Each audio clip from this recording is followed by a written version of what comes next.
Ivadika lafim-baovao ahafantateraka isika hetsika lehibe tetsy amin'ny kianjana Larbi no nentiny tahirim-bolam-panjakana namarana ny fankalazana ny fahadimapolo taonany fitaovam-pivavahana resam-pirenena no nanokatra ny fotoana nandritra ity fotoana ity dia nisy ny afatra avy amin'ny ministry ny vola sy ny teti-bola ery Rajaonaromampianina.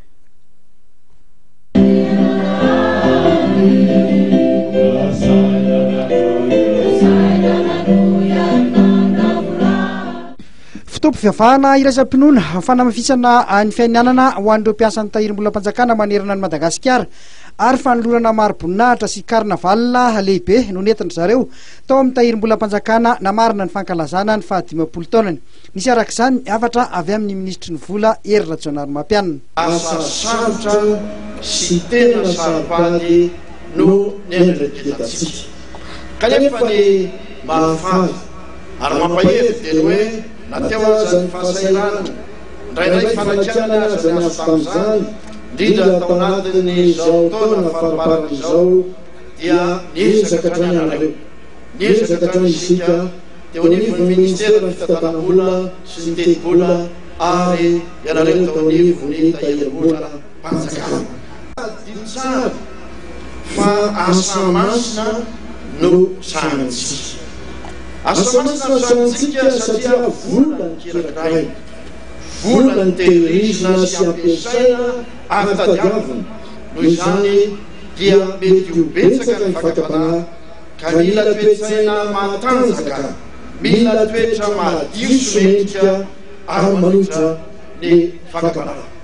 Taona tokoa izay efa natomboka moa fankalazana manetriketrika nandritra ny herintaona fa raha ny tena marina zany dia tamin'ny 2010 avril taona 1380 no nandraisan'ny malagasy voalohany ny fitantanana ny tahirim-bolam-panjakana teto Madagasikara.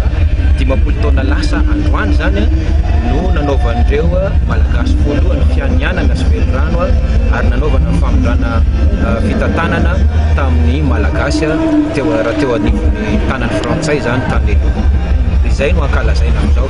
Manina no ankalazaina amin'ny fomba manetriketrika izany fahadimapolo taona izany dia tsotra be ny antony ny fahaleovan-tena politika dia tsy tanteraka raha tsy misy ny fahaleovan-tena amin'ny fitantanana ny ara-bola. Nanamafy tamin'ny fiainanana ary ireo mpiasa rehetra fa hitantana ny volam-panjakana ao anatin'ny ara-dalàna araka ny rariny sy ny hitsiny. Ny fanimpa-hamendrehana sy ny sotoavina mampiavaka ny tahirim-bolam-panjakana malagasy tao anatin'izay 10 taona miorenana izay sy mpiasa zato mahery ihany koa no tolorana maro-boninahitra noho ny asa vitany teo anivon'ny tahirim-bolam-panjakana.